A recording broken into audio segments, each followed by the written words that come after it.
No one knew who she was when she arrived at the blind date, dressed like someone who had lost everything. But the man before her, the most feared Korean mobster of all, felt the world stop the moment he saw her. In that silent instant, something impossible began, and nothing would ever be the same. Naomi Washington stood outside the upscale restaurant in downtown Seattle, staring at her reflection in the darkened window. The torn jeans with actual holes, not the fashionable kind, hung loose on her frame. Her oversized hoodie, stained with bleach marks from her cleaning job, swallowed her torso. She'd deliberately chosen the most ragged sneakers she owned, the ones with the sole peeling away from the canvas. Perfect. Her best friend Maya's voice echoed in her head. Just give him a chance, Nay. He's different. I promise. Different. They were always different. Until they weren't. Naomi had survived 3 years of hell after her ex-fiancé left her drowning in debt from his gambling addiction. She'd rebuilt herself from nothing, working 3 jobs to keep her head above water. She had no time, no energy, and definitely no patience for another man who would see her as a project, a conquest, or worse, a stepping stone to something better.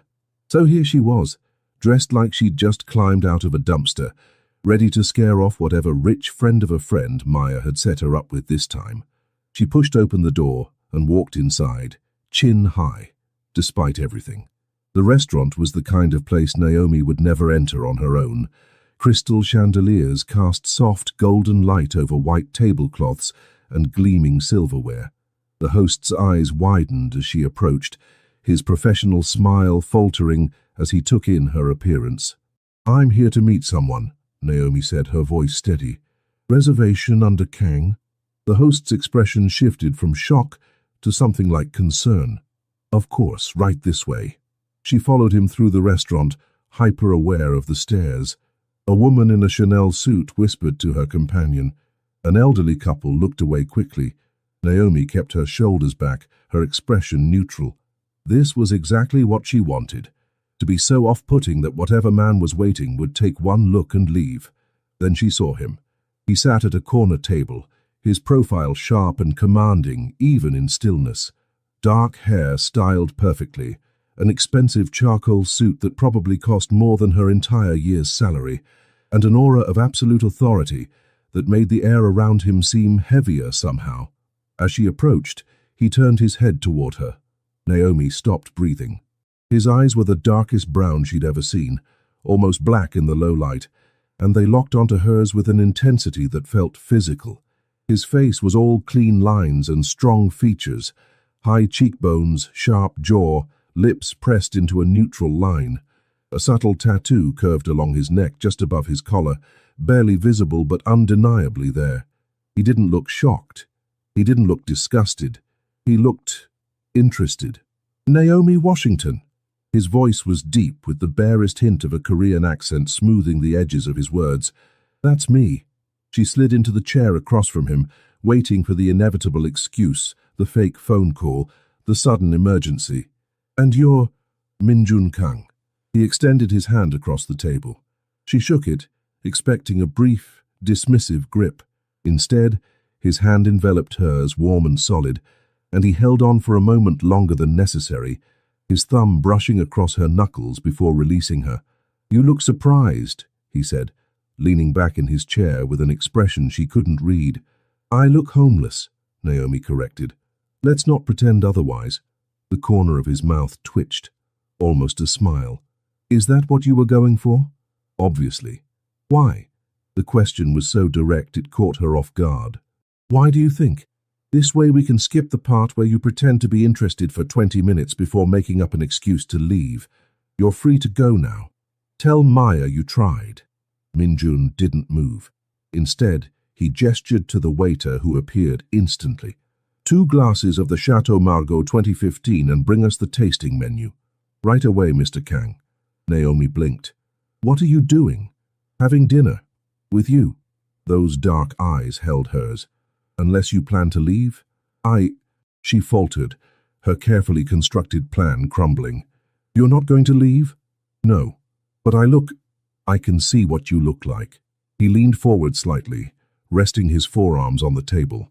The movement made his suit jacket pull across broad shoulders. "I'm still here. The question is, are you brave enough to stay?" Something in his tone, challenge, amusement, genuine curiosity, sparked anger in her chest. Who was this man to question her courage? She'd survived poverty, betrayal, and near homelessness. She'd rebuilt her life from ashes. She'd scraped and fought for every single thing she had. "I'm not the one who needs courage," she said, her voice low and sharp. "You have no idea who you're dealing with." That almost smile returned. "Then tell me." The waiter arrived with wine, pouring deep red liquid into crystal glasses. Min-jun raised his, waiting. After a moment, Naomi lifted hers. "Two unexpected encounters," he said. She studied him over the rim of her glass. Up close she could see fine details. The way his dark eyes seemed to see everything, the slight scar at his temple, the perfect knot of his tie, the elegant watch on his wrist that probably cost more than her car. Everything about him screamed wealth and power. But there was something else, something darker lurking beneath the sophisticated surface. The way he held himself, perfectly still, but coiled like a spring. The way other diners glanced at their table, then quickly away, as if recognizing him and choosing not to approach. The subtle deference in the waiter's posture. This man was dangerous. Every instinct she'd honed, surviving 3 years on her own, told her that. So why was she still sitting here? "What do you do?" she asked. "Import and export. Various business ventures." His answer was smooth, practiced. "And you?" "I clean office buildings at night, wait tables during the day, do freelance bookkeeping on weekends." She watched for his reaction, daring him to judge. "Exciting, right? 3 jobs. That's impressive. It's survival." "Yes," he said quietly, something shifting in his expression. "It is." The first course arrived, something delicate and artfully arranged that Naomi couldn't identify. She picked up her fork, hyper-aware of his gaze on her. "Why did you really dress like this?" Min-jun asked as she took her first bite. Naomi set down her fork. "I told you." "To scare you away." "That's not an answer, that's a method." He paused, swirling wine in his glass. "I'm asking about the why underneath the method." She wanted to deflect, to throw up another wall, but something about the way he looked at her, patient, genuinely curious, without pity, made her tell the truth. "Because I don't have time for games. I don't have energy for pretense. I can't afford to waste 3 months figuring out that someone isn't who they pretended to be." Her throat tightened. "I've been there, I won't go back." Min-jun was silent for a long moment, those dark eyes studying her face. When he spoke, his voice was softer than before. "Someone hurt you badly." It wasn't a question. "Someone destroyed me," Naomi corrected. "But I built myself back up, alone, and I'll be damned if I let anyone close enough to do it again." "Then why come tonight at all?" "Because Maya is relentless, and I owed her." Naomi met his gaze directly. "Why did you come?" "My sister." "Equally relentless." The corner of his mouth lifted slightly. "She worries." "About what?" "That I've forgotten how to be human." The words hung between them, stark and honest in a way that felt almost intimate. Naomi found herself leaning forward, despite her better judgment. "And have you?" she asked quietly. Min-jun's expression went carefully blank, but she caught something in his eyes, a flash of pain, of recognition, of something that looked almost like relief that someone had asked. "I don't know," he said finally. "Maybe you can tell me by the end of dinner." Before Naomi could respond, a man approached their table. Tall, Western, expensive suit, but something predatory in his smile. "Kang," he said, his voice carrying false friendliness. "Didn't expect to see you here." Min-jun's entire demeanor changed. The almost warmth vanished, replaced by something cold and lethal. He didn't stand, but somehow his presence seemed to expand, filling the space with barely contained menace. "Morrison." The name sounded like a curse. "You're interrupting." Morrison's eyes flicked to Naomi, and his smile widened in a way that made her skin crawl. "I see. Expanding your interests? Leave."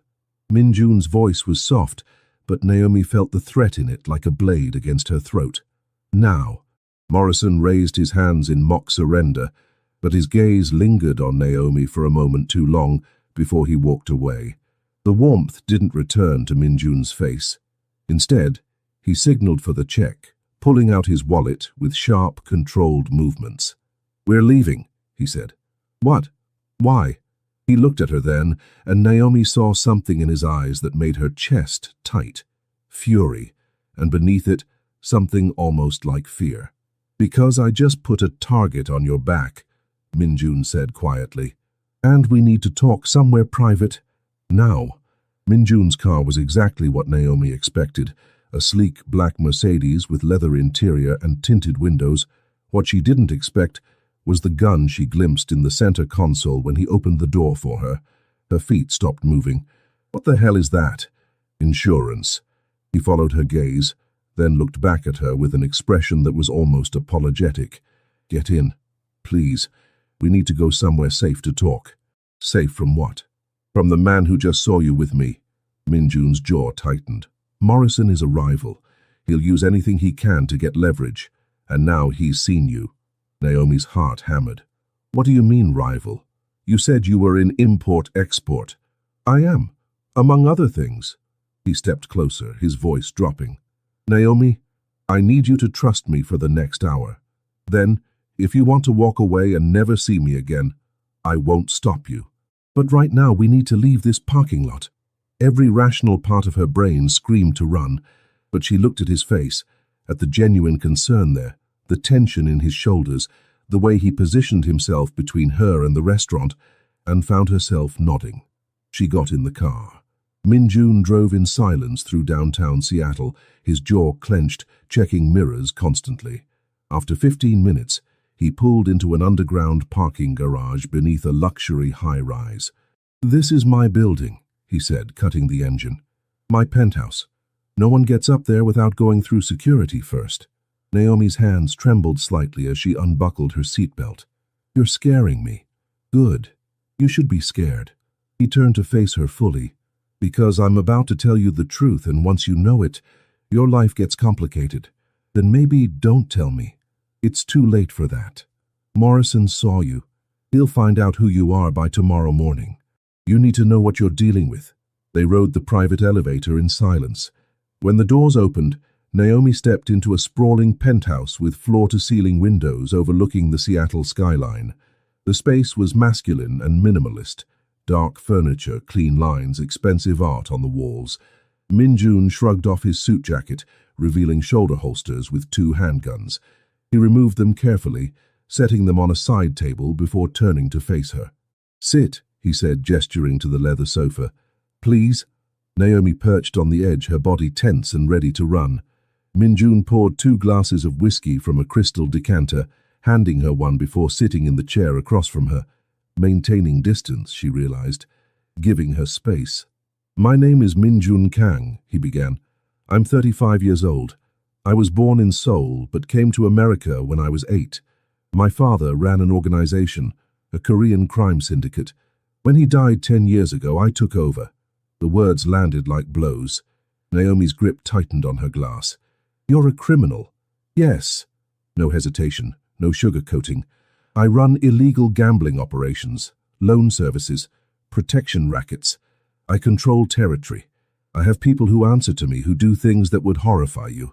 He leaned forward, elbows on his knees, those intense eyes locked on hers. "But I also have rules. No drugs, no human trafficking, no involving civilians. And I protect the Korean community here. Small business owners who get extorted by other gangs. Families who need help that the police can't or won't provide. That doesn't make you a hero. I never claimed to be." Minjun took a drink, his Adam's apple bobbing. "Morrison runs the Irish mob in this city. We've had an uneasy peace for years, but he's been looking for an excuse to break it, to expand into my territory. And tonight, he saw me with you. He saw me looking at you the way I was looking at you." "Which was how?" The question escaped before Naomi could stop it. "Like you mattered." His voice went rough.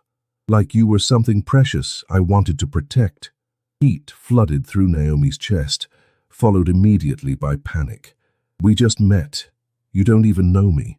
I know you wore torn clothes to scare away a stranger, Because you've been hurt so badly you'd rather die alone than risk it again. I know you work 3 jobs to stay afloat, but you still have pride in your voice when you talk about surviving. I know you have fire in your eyes that hasn't been extinguished despite everything. He set down his glass, his hands clenching into fists. I know that in 35 years of living in darkness, you're the first person who made me wonder what it would be like to step into light. Naomi's breath caught. Stop. I can't. Minjun stood, running a hand through his perfectly styled hair, disrupting it. Believe me, I wish I could. This is the worst possible thing for both of us. You deserve someone normal, someone safe. And I need to stay focused, stay cold, stay in control. But from the moment you walked toward that table with your chin up and defiance in every step, something in me woke up. Something I thought was dead. This is insane. Naomi stood too, backing toward the elevator. I came to dinner. That's it. I didn't sign up for mob wars and danger, and you didn't. You're right, and I'm sorry. Minjun didn't follow her, didn't move closer.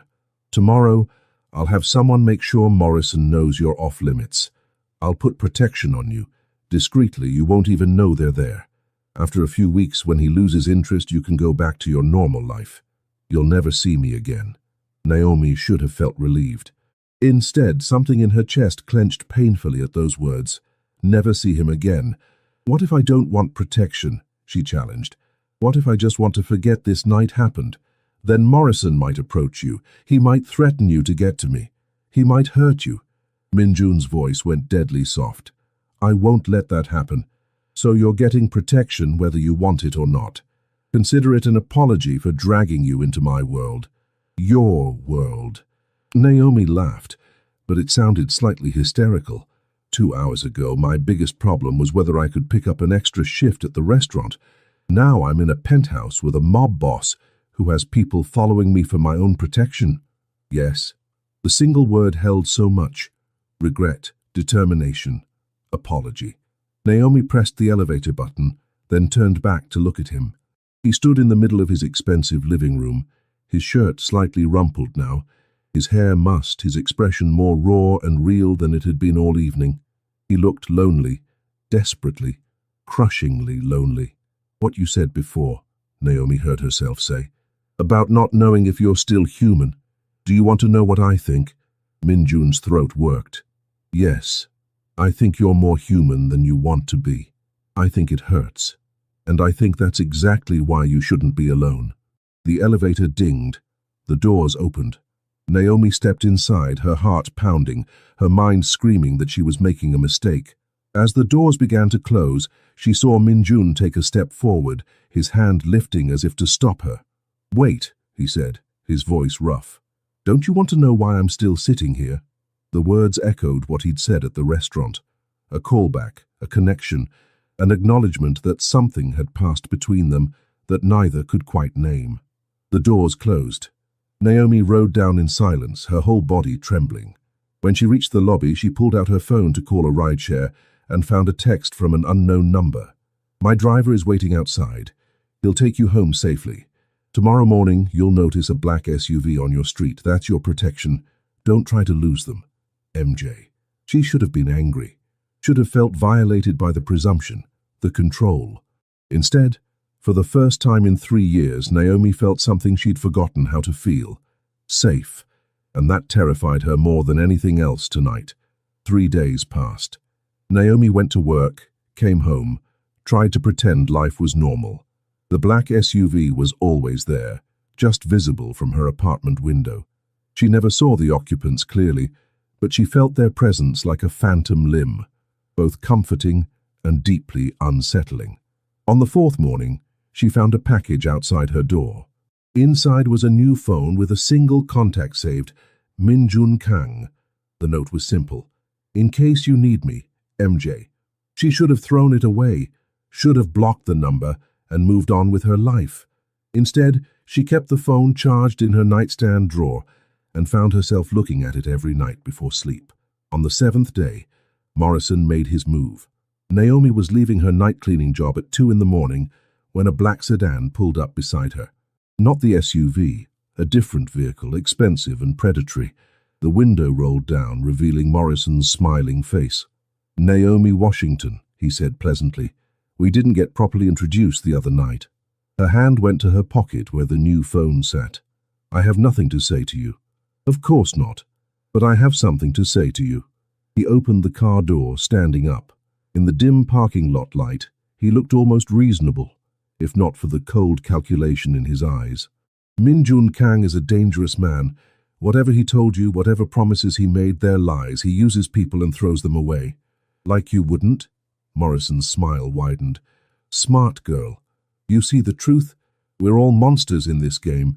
The difference is I'm honest about it. So here's my offer. Tell me what Kang is planning, what territory he's looking at, what deals he's making. Feed me information, and I'll pay you more than those 3 jobs combined. You could stop breaking your back and finally breathe." Naomi's heart hammered, but she kept her voice steady. "No. Think about it. Really think. What loyalty do you owe him? You had one dinner." "I said no." She pulled out the phone Min-jun had given her, her finger hovering over his contact. "Leave. Now. Or I call him." Morrison's pleasant facade cracked. "You think he'll protect you? He can't watch you every moment. And when he gets distracted, when he moves on to the next thing that catches his interest, you'll be left exposed. Alone. Vulnerable. She's not alone." The voice came from behind Morrison, and Naomi's breath caught as Min-jun stepped from the shadows. He wasn't alone. 3 men flanked him, all with the same dangerous stillness. Min-jun's face was a mask of cold fury, but when his eyes met Naomi's, something softened for just a moment. "Are you hurt?" "No, I know what he just did." Min-jun's gaze cut back to Morrison. "You approached her directly. That breaks every rule we have. There are no rules anymore, Kang." Morrison backed toward his car, but his expression was triumphant rather than afraid. "You brought her into this. You made her a target the moment you looked at her like she was yours. So now she's fair game." Everything happened fast. Min-jun lunged forward, but Morrison was already in his car, speeding away with a squeal of tires. Min-jun spun toward his men. "Follow him. I want to know where he goes, who he talks to, everything." He turned to Naomi, and his voice gentled. "Come with me, please." This time, Naomi didn't hesitate. They went back to the penthouse, but the atmosphere was different, charged with adrenaline and anger and something else that crackled between them, like electricity. Min-jun paced like a caged predator, while Naomi sat on the sofa watching him. "I should have killed him," Min-jun said, his voice tight. "The moment he approached you, I should have. And then what? You'd go to prison. Your whole organization would collapse." Naomi surprised herself with how calm she sounded. "He wants you to lose control. Don't give him what he wants." Min-jun stopped pacing, looking at her with an expression she couldn't read. "How are you not falling apart right now?" "I've survived worse than a rich gangster making threats." She stood, crossing to where he stood. "I grew up in foster care, Min-jun. I've been hungry, homeless, hurt. I've rebuilt my life from nothing. One asshole in an expensive car doesn't scare me as much as it should." "It should scare you. It scares me." He reached out, his hand hovering near her face but not quite touching. "I can't protect you from him if you're just living your normal life. The SUV isn't enough. He's escalating. So what are you saying? Move in here. Temporarily." The words came out rushed, almost desperate. "Just until this blows over. Morrison can't touch you in this building. My security is airtight. You'd be safe. You want me to live with you." Naomi's voice was flat, disbelieving. "A man I met a week ago." "Yes, that's insane. Everything about this is insane." Min-jun's control cracked, raw emotion flooding his voice. "You think I planned this? You think I wanted to feel like my chest is caving in every time I think about something happening to you? I've been in this life for 15 years, Naomi. I've seen terrible things, done terrible things. I've been shot, stabbed, betrayed. Nothing has touched me the way one night with you did." Naomi's throat tightened. "Why me?" "Because you're real." He finally closed the distance, his hand cupping her cheek with a gentleness that seemed impossible from someone so dangerous. "Because you didn't pretend to be something you're not. Because when you looked at me, you saw a person, Not a monster or a meal ticket or a story. Just a person. You are a person, Naomi whispered. A complicated, dangerous, infuriating person. But a person. Minjun's thumb traced her cheekbone, his eyes searching hers. Stay. Not forever. Just until you're safe. What if I'm never safe? What if Morrison doesn't back down? Then I'll deal with it, whatever it takes. The intensity in his voice sent heat through her body. Naomi knew she should say no, should run back to her life and her safety and her carefully constructed walls. But something in her had shifted that first night, and she couldn't shift it back. Okay, she heard herself say, but I have conditions. Anything. I keep working. I'm not going to be locked in a tower. I'll have security with you, discreetly. I pay rent or contribute somehow. I won't be a kept woman. A smile, an actual smile, crossed Minjun's face. You can teach me to cook. I survive on takeout. Despite everything, Naomi laughed. It felt strange, inappropriate given the circumstances, but also necessary. Deal. Anything else? She looked up at him, at the handsome face that was starting to become familiar, at the eyes that held darkness and pain and something that looked dangerously like hope. Don't make me regret this, she said softly. I'll try my best. His hand was still on her face, his body close enough that she could feel his warmth. Naomi. Yeah? Thank you for trusting me. Before she could respond, his phone buzzed. He pulled it out, his expression darkening as he read the message. Fuck. What?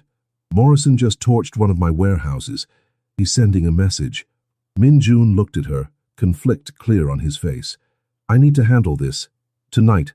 But I don't want to leave you. Go. Naomi stepped back, giving him space.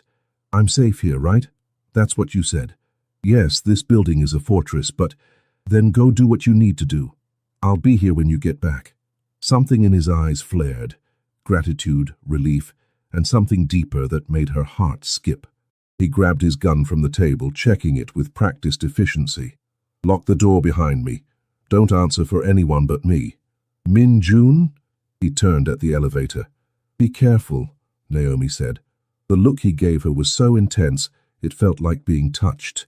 Now I have a reason to be.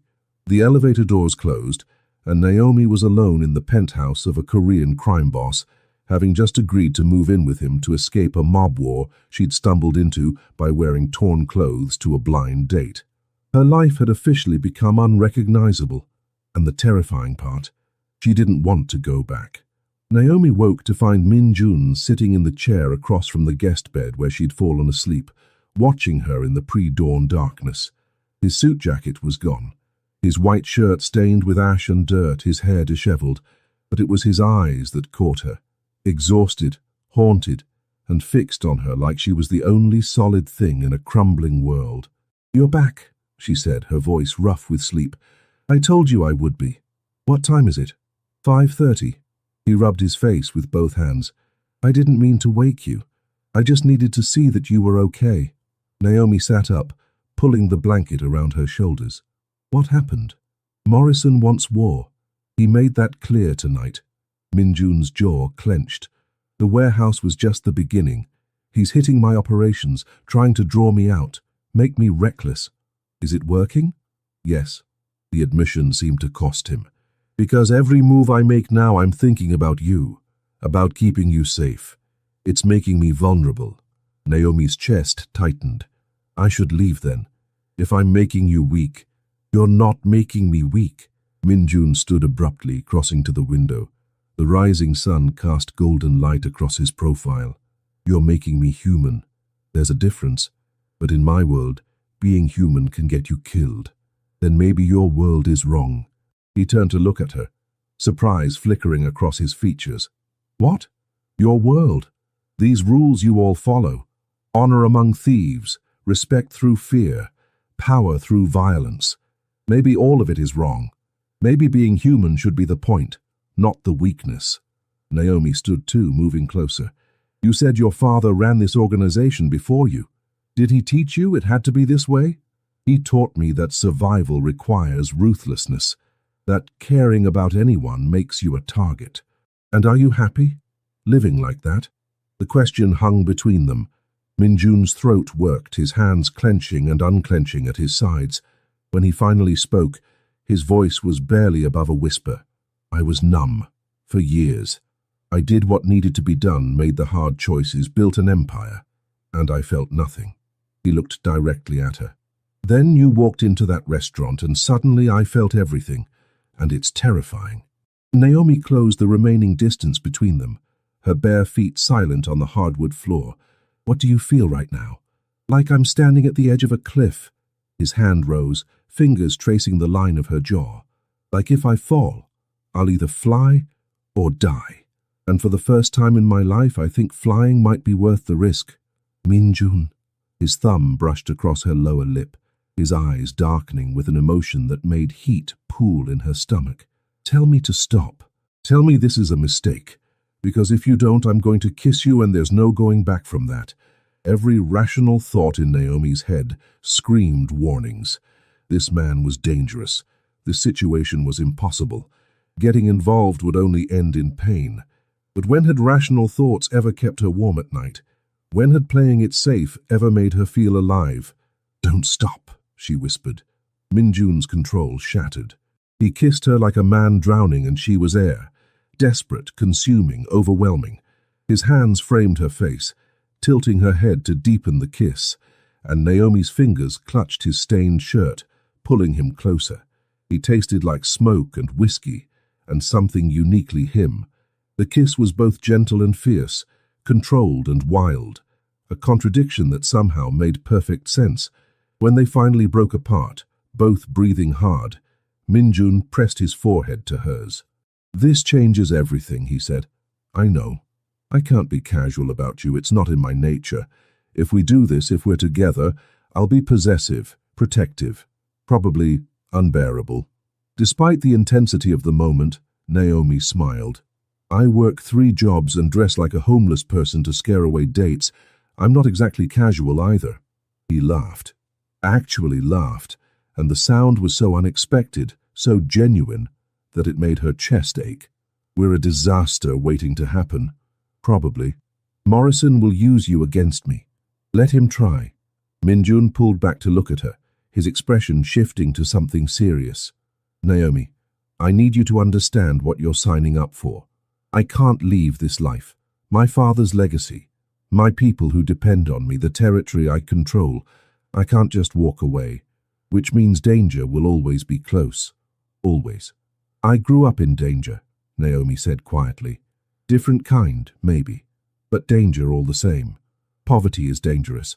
Racism is dangerous. Being a black woman alone in this world is dangerous. At least with you, I know what I'm facing. You shouldn't have to face any of it. Neither should you. But here we are. She reached up, smoothing his disheveled hair.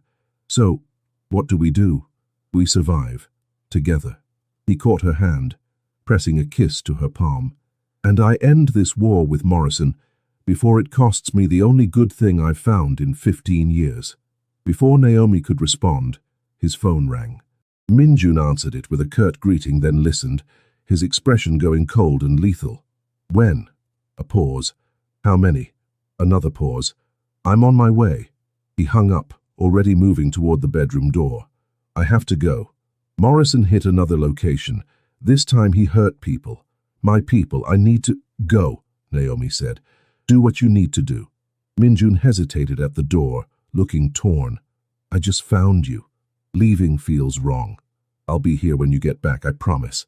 He crossed back to her in 3 long strides, kissing her hard and fast.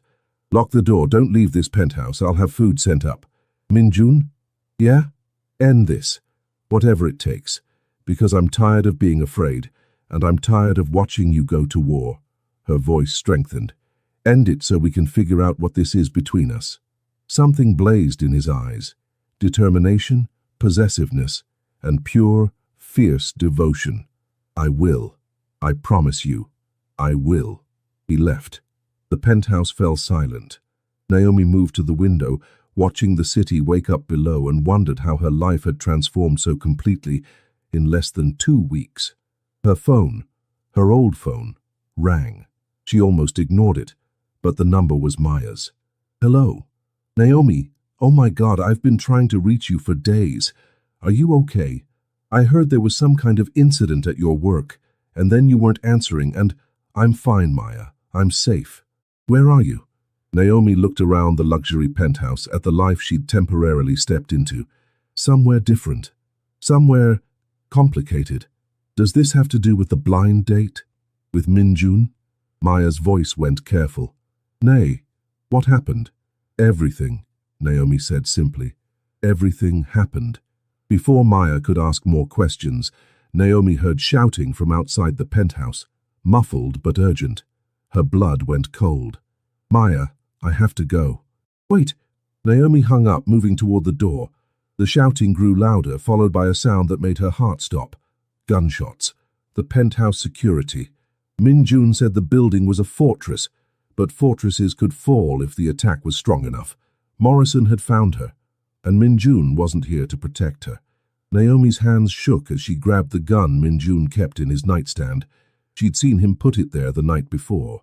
She'd never held a weapon before, but desperate times called for learning fast.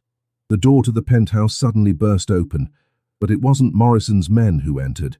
It was Minjun, wild-eyed and bloodied, with 3 of his people flanking him. "Naomi!" He crossed to her in seconds, hands running over her body, checking for injuries. "Are you hurt? Did anyone get up here?" "No. I heard shooting downstairs. Morrison sent a team. They didn't expect us to be ready." His jaw clenched. "I left people here, extra security, but he knew I'd left the building, knew you were alone." "How did he know?" "He has someone inside my organization, a mole." Minjun's voice went deadly soft. "Someone told him I was gone. Someone gave him access codes." One of his men stepped forward, a Korean man in his 40s with a scar across his cheek. "Boss, we need to move her. This location is compromised." "I know."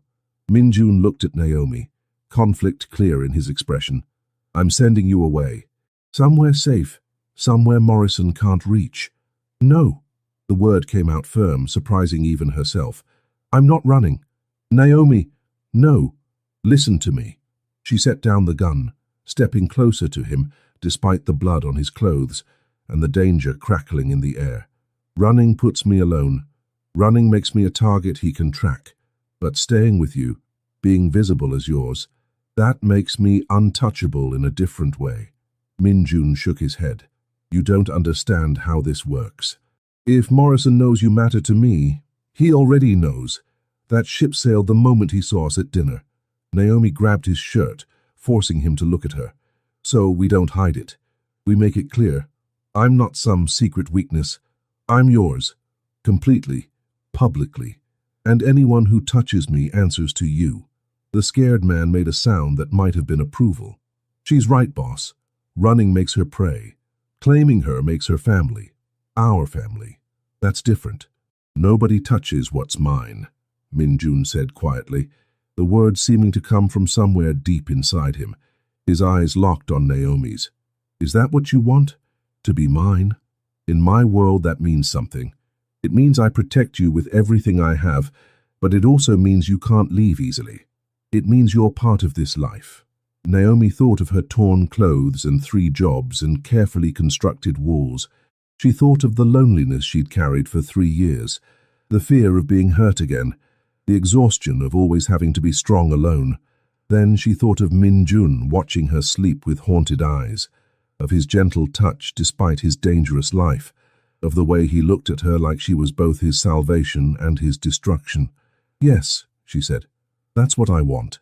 Something fundamental shifted in Minjun's expression: possession, devotion, and fierce determination. He turned to his men. "Spread the word. Through every channel, every contact, Naomi Washington is mine, under my protection, part of the Kang family. Anyone who threatens her threatens me directly. Boss, that's a declaration of—" "I know what it is." Minjun's voice cut like a blade. "Do it. Now." The men scattered. Minjun pulled Naomi against him, his arms wrapping around her so tightly she could barely breathe.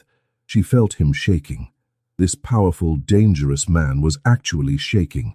"I can't lose you," he whispered into her hair. I know it's too fast, too intense, too everything. But I can't. You won't. Naomi pulled back to look at his face. But Min-jun, this has to end. Morrison, the war, all of it. You said you'd end it. So end it. His jaw set. Tonight. I'm calling a meeting with all the families, Irish, Italian, Russian, everyone. I'm going to make Morrison back down, or I'm going to end him. Permanently. Is that dangerous? Extremely. Can you win? Min-jun's smile was sharp and cold. I've never lost before. I'm not starting now. He kissed her, hard and claiming. Stay in this building. I'm leaving my best people here. If anything goes wrong, nothing will go wrong. If it does, he continued, there's a safe in my office. Code is 821, my sister's birthday. Inside is money, documents, everything you need to disappear and start over. Promise me if things go bad, you'll use it. Min-jun, promise me, Naomi. I need to know you'll survive this even if I don't. Tears burned her eyes. I promise, but you're coming back. Yes. He kissed her forehead, her cheeks, her lips. Because I finally have something worth coming back for. The meeting location was neutral ground, an old warehouse district that belonged to no one. Min-jun arrived with 20 of his best people, all armed, all ready. Naomi had wanted to come, but he'd refused, and she'd finally agreed after seeing the fear in his eyes. Morrison was already there, flanked by his own men. The other family heads sat around a makeshift table, Italian, Russian, Chinese, all the power players in Seattle's underworld, gathered to witness what would happen next. Kang, Morrison said, his smile sharp. Decided to face me finally? This ends tonight. Min-jun's voice carried across the warehouse. You've hit my operations, threatened my people, and worst of all, you went after someone under my protection. That breaks every code we have. The woman, Morrison laughed. That's what this is about. You're starting a war over a girl you met 2 weeks ago. That girl is worth more than your entire organization. Min-jun stepped forward, his presence commanding the room. And she's not the point. The point is you broke the rules, you made this personal. So now we settle it. Either we make peace, or one of us doesn't leave this warehouse. The other family heads shifted uncomfortably. The Italian boss, a woman in her 60s with steel-gray hair, spoke up. Morrison, you did break protocol. Civilians are off limits unless they're directly involved in operations. She lives with him, Morrison protested. Because you threatened her first. Min-jun's control cracked. I didn't bring her into this, you did. And now you're using outdated rules to justify breaking bigger ones. The Russian boss, a massive man with cold eyes, nodded slowly. He's right. You escalated first, Morrison. You owe reparations. Morrison's face flushed red. I owe nothing. Kang is weak. He's let a woman make him soft. He's not fit to lead his territory anymore. Then let's find out, Min-jun said quietly. He pulled off his suit jacket, revealing the shoulder holsters. 1-on-1, right now, last man standing takes all. The room went silent. This was old school, the kind of resolution that happened rarely but decisively. Morrison's eyes widened, then narrowed. He was bigger than Min-jun, heavier, with a reputation for brutality. But Min-jun had grown up in violence, and more importantly, he had something to fight for now. You're on, Morrison said, pulling his own gun. The fight was short and brutal. Morrison was strong, but Min-jun was faster, more controlled, channeling years of carefully contained rage into every strike. When it ended, Morrison on the ground, Min-jun's gun pressed to his head. The other bosses watched impassively. Mercy, Morrison gasped. I yield. Min-jun's finger trembled on the trigger. It would be so easy, so final. No more threat to Naomi, no more war, no more fear. But then he thought of the way Naomi looked at him, like he was a person worth saving. He thought of her saying maybe his world was wrong, maybe being human should be the point. He lowered the gun. You leave Seattle, tonight. Take your operations and go. If I ever see you again, I won't show mercy twice. He looked at the other bosses. Agreed? They nodded one by one. It was done. Min-jun walked out of that warehouse with his humanity intact and his future secured. And when he got back to the penthouse, Naomi was waiting, exactly as she'd promised. She ran to him and he caught her, lifting her off the ground in an embrace that felt like coming home. "It's over," he said into her hair. "It's finally over. I knew you'd come back." She pulled back to look at him, tears streaming down her face. "I knew it. I'll always come back to you, always." He set her down gently, then dropped to one knee. Naomi's breath caught. "What are you doing?" "Something crazy. Something too fast. Something that makes no sense." He pulled a ring from his pocket. His mother's ring, the only thing of value she'd left him when she died. "But when has anything about us made sense? Naomi Washington, will you marry me? Will you build a life with me despite everything I am and everything I've done?" She should have said no, should have asked for time, for space, for rationality. Instead, she said, "Yes, absolutely yes." 6 months later, Naomi stood in the kitchen of their penthouse, teaching Minjun how to make her grandmother's mac and cheese. He'd finally stepped back from the day-to-day operations of his organization, putting trusted people in charge, while he focused on legitimate businesses, and on her. "You're burning it," she said, trying not to laugh as he frantically stirred the cheese sauce. "I'm not burning it. I'm burning it." He pulled the pan off the heat, sheepish. "How do you make this look easy?" "Practice. Lots and lots of practice." She moved behind him, wrapping her arms around his waist. "But you're getting better." Minjun turned in her embrace, kissing the top of her head. The expensive suits had been replaced with casual clothes more often than not. The constant tension in his shoulders had eased. He smiled now, really smiled, the kind that reached his eyes. "I was thinking," he said carefully, "maybe we could start looking at houses, something with a yard, room to grow." "Grow?" Naomi looked up at him, her heart skipping. "I know we said we'd wait, but I've never been good at waiting for things I want." His hand moved to her stomach, not yet showing but holding their future. "And I really want this. With you." Naomi hadn't told him yet. She'd been waiting for the right moment. But looking at his face, at the hope and love and utter devotion there, she realized every moment with him was right. "How did you know?"